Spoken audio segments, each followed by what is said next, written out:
Hello दोस्तों, प्रतिमा GS academy पे आप सभी का स्वागत है। दोस्तों, करंट अफेयर शुरू करें इससे पहले आप लोग लाइक कर दीजिए और अपने दोस्तों को शेयर कर दीजिए।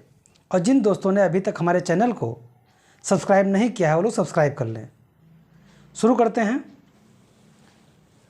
अंडर 23 विश्व कुश्ती चैंपियनशिप 2022 अभी हाल ही में स्पेन में,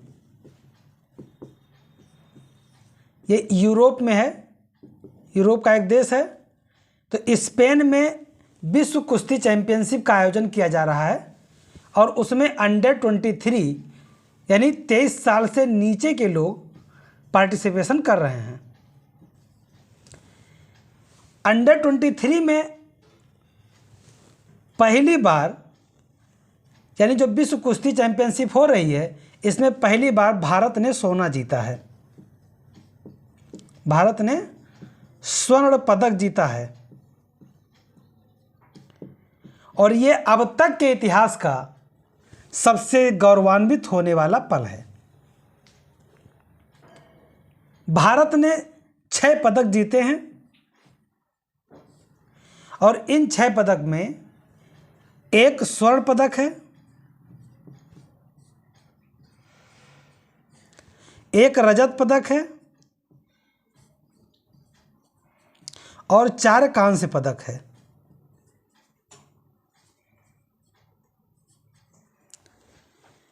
स्वर्ण पदक इसलिए ऐतिहासिक है क्योंकि भारत ने पहली बार सोना जीता है। इसके पहले हमारे बजरंग पुनिया महोदय,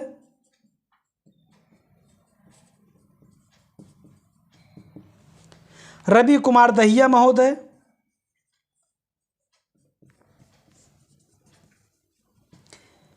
इन लोगों ने अंडर 23 विश्व कुश्ती चैंपियनशिप में दोनों लोगों ने फाइनल में जगह बनाई और वे रजत पदक जीतने में सफल रहे।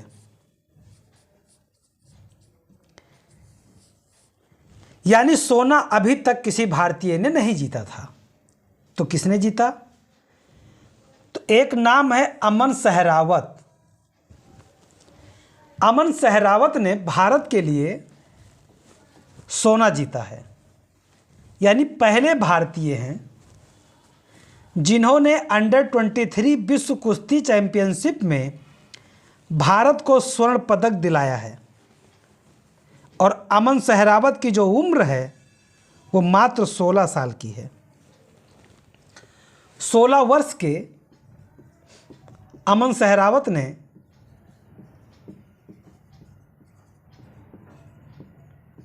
अंडर 20 विश्व कुश्ती चैंपियनशिप 2022 में सोना जीता है और साथ ही साथ 2022 में इनके नाम और उपलब्धि रही है अंडर 23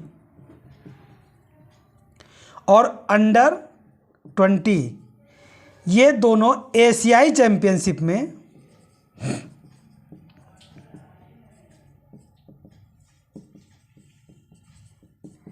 एशियाई चैंपियनशिप 2022 में दोनों में इन्होंने रजत पदक जीता है। ये 2 उपलब्धि भी अमन सहरावत के नाम है। अमन सहरावत अंडर 23 विश्व कुश्ती चैंपियनशिप में जब फाइनल में स्वर्ण पदक प्राप्त किए तो उन्होंने किसी को पराजित भी किया होगा। तो तुर्की के अहमद दुमान को, तुर्की के खिलाड़ी हैं अहमद दुमान, इन्होंने फाइनल में इन्हें 12-4 से पराजित किया है। यानी 12 पॉइंट अमन सहरावत के थे और 4 पॉइंट अहमद दुमान के थे। यानी तुर्की के खिलाड़ी अहमद दुमान को भारतीय खिलाड़ी अमन सहरावत ने पराजित करके स्वर्ण पदक प्राप्त किया है। तुर्की के अहमद दुमान को इन्होंने पराजित किया और ऐसा करने वाले भारत के पहले खिलाड़ी हैं। लेकिन पहले खिलाड़ी इस रूप में नहीं हैं कि इन्होंने कुछ जीता है। सोना पहले जीते हैं स्वर्ण जीतने वाले पहले खिलाड़ी हैं।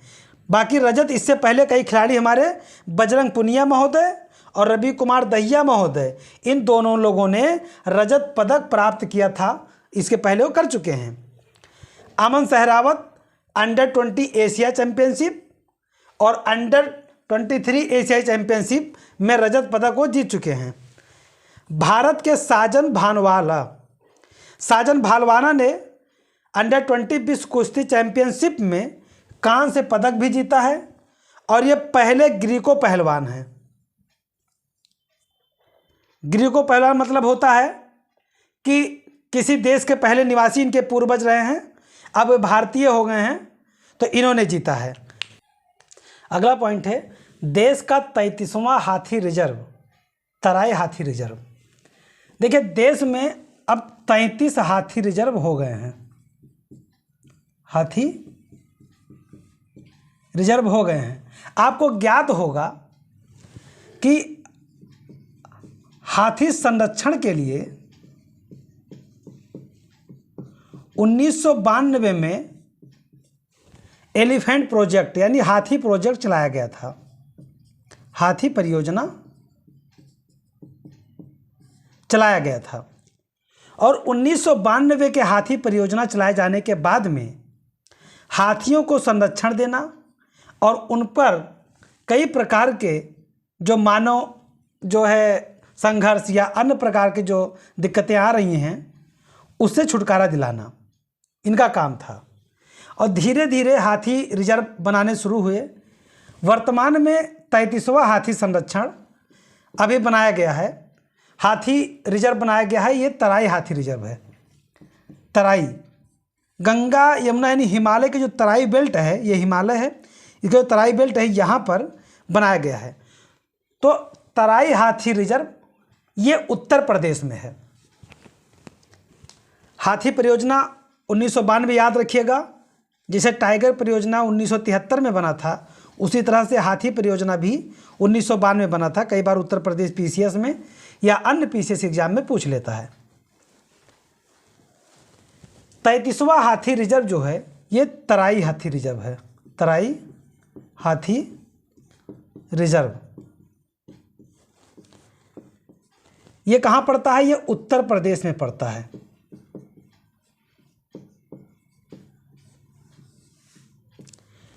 उत्तर प्रदेश का ये दूसरा है, उत्तर प्रदेश का दूसरा हाथी रिजर्व है और देश का 33वां है। अब प्रश्न आता होगा उत्तर प्रदेश का पहला कौन सा है? तो उत्तर प्रदेश का पहला हाथी रिजर्व, पहला हाथी रिजर्व बिजनौर और सहारनपुर,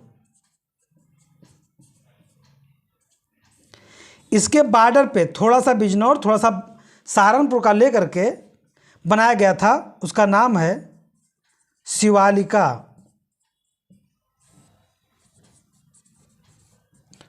हाथी रिजर्व। शिवालिका हाथी रिजर्व जो है ये उत्तर प्रदेश का पहला है, उत्तर प्रदेश का पहला हाथी रिजर्व है। और अब तराई हाथी रिजर्व ये उत्तर प्रदेश का दूसरा हाथी रिजर्व बन गया है और देश का 33वां है। इसकी जो मंजूरी है केंद्रीय वन एवं पर्यावरण मंत्रालय के द्वारा दिया गया है। अब उत्तर प्रदेश में जो तराई हाथी रिजर्व है इसके अस्तित्व में आ जाने के बाद में जो दुधवा टाइगर रिजर्व है ये अकेला एक ऐसा राष्ट्रीय उद्यान बन गया है जहां पे 4 जानवरों को संरक्षण दिया जाएगा और उनको सुरक्षित रखने का पूरा दायित्व संभाला जाएगा। वो 4 कौन कौन से होंगे? एक हाथी हो गया, बाघ हो गया, एक सींग वाला गैंडा हो गया और दलदली हिरण हो गया। जो 4 प्रतिष्ठित जंगली जानवर अब होंगे उनमें से एक है बाघ, दूसरा है एशियाई हाथी,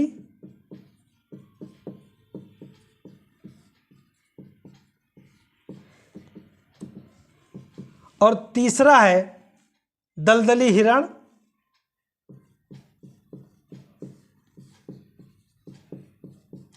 और चौथा है एक सींग वाला गैंडा।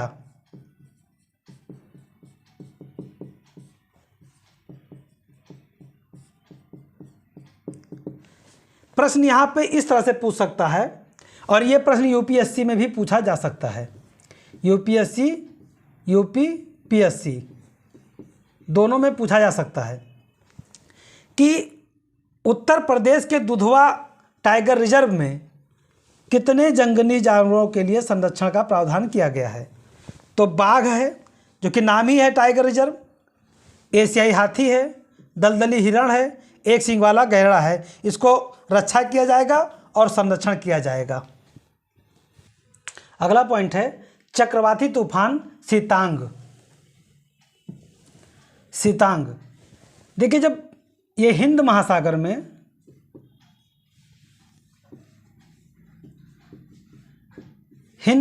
में कोई तूफान उठता है तो उसके तटवर्ती जो देश हैं उनमें से कुछ देश को शामिल करके एक समिति बनाई जाती है, और वो समिति ही अल्फ़ाबेट के रूप में यानी अक्षर के रूप में क्रमशः उस तूफान का नाम देते रहते हैं। यानी तूफान का नामकरण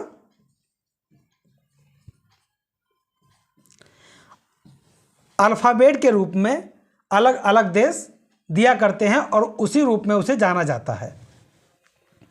तो अभी हाल ही में बंगाल की खाड़ी में एक तूफान आया है, उसका नाम है सितांग।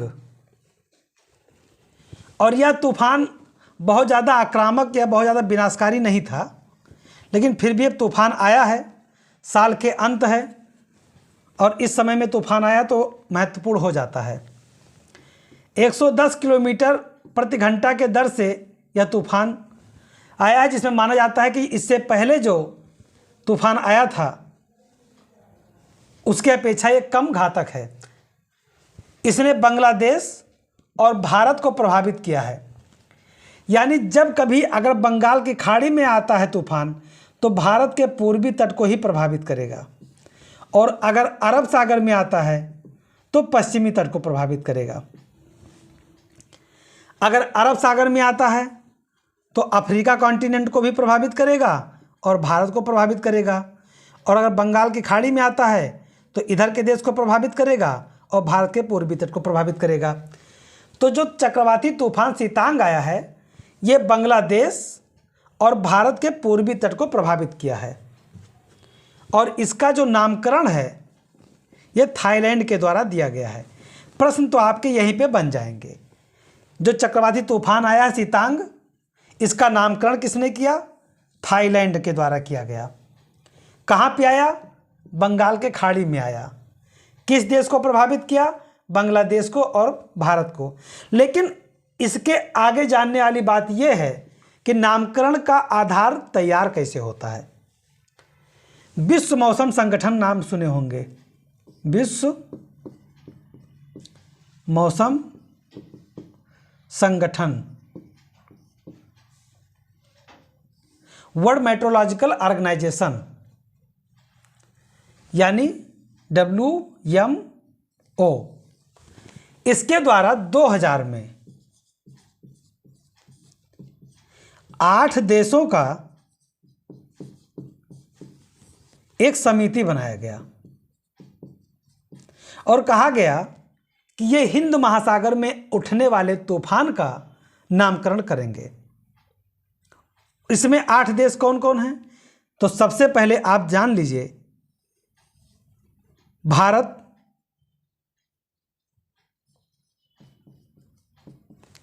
बांग्लादेश,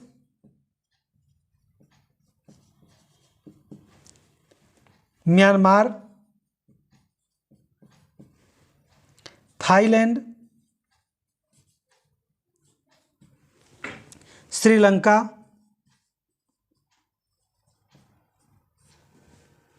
भारत, बांग्लादेश, थाईलैंड, श्रीलंका, पाकिस्तान,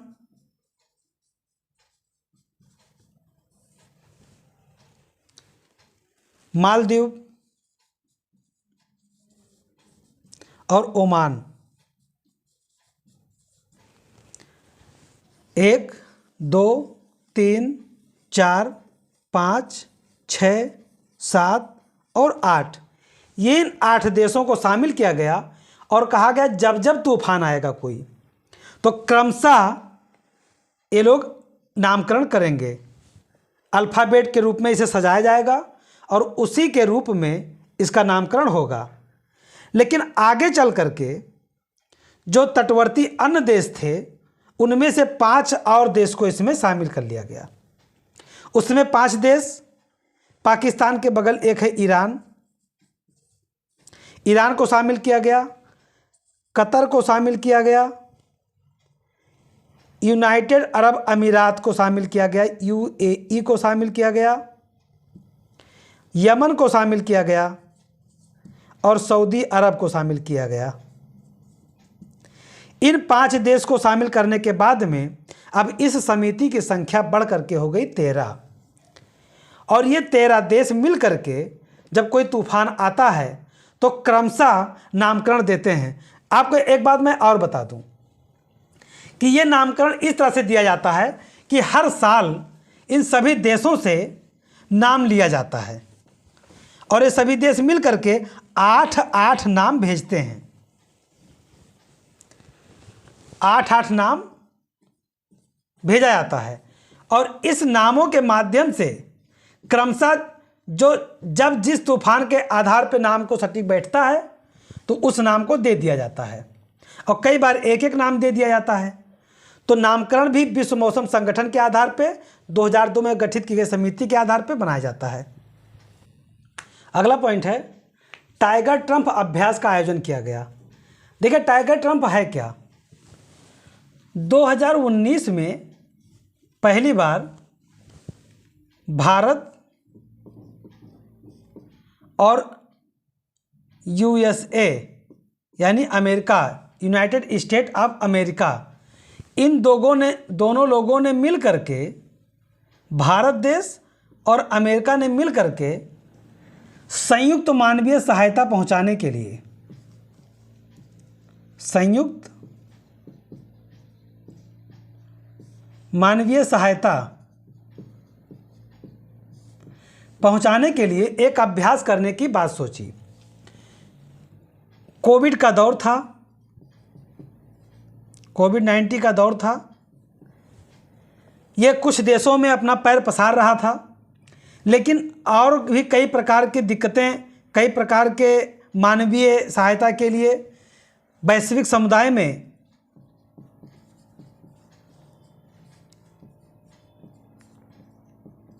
आवश्यकता को महसूस किया जाता था। तो इसमें अमेरिका और भारत ने आगे बढ़ करके एक संयुक्त अभ्यास करने का विचार किया और उसका नाम रखा tiger Trump. Tiger Trump. Tiger Trump का आयोजन भारत के विशाखापट्टनम में किया गया था। भारत के 2019 की मैं बात कर रहा हूं। भारत के विशाखापट्टनम में किया गया था पहली बार, और इसमें जब अभ्यास किया गया तो किसी भी रूप में दुर्गम स्थिति या किसी भी कितना भी संकट स्थिति क्यों ना हो, उसमें मानवीय सहायता पहुंचाने के लिए किस तरह से हमारे सेना के लोग कार्य कर सकते हैं, इस पे आधारित था। अब 2022 में दूसरा, यानी 2022 में फिर यह किया गया है, टाइगर ट्रंप का अभ्यास किया गया है। इसमें भारत और अमेरिका ने अपनी सेनाओं को बढ़ते रणनीतिक सहयोग के तहत किया है। यानी इसमें अब सामरिक सहयोग, आर्थिक सहयोग, राजनीतिक सहयोग सभी शामिल किए गए हैं। इस बार के जो अभ्यास किया गया है इसमें शामिल किया गया है, और यह 3 दिवसीय जो आयोजन या अभ्यास था इस बार भी भारत के विशाखापट्टनम में ही किया गया है। यानी टाइगर ट्रंप का आयोजन भारत के विशाखापट्टनम में किया गया है यह 3 दिवसीय अभ्यास संयुक्त मानवीय सहायता पर आधारित है। पहला टाइगर ट्रंप अभ्यास 2019 में विशाखापट्टनम में आयोजित किया गया था। तो दोस्तों, मैं अपने क्लास को यहीं पे समाप्त करता हूं। धन्यवाद। जय हिंद, जय भारत।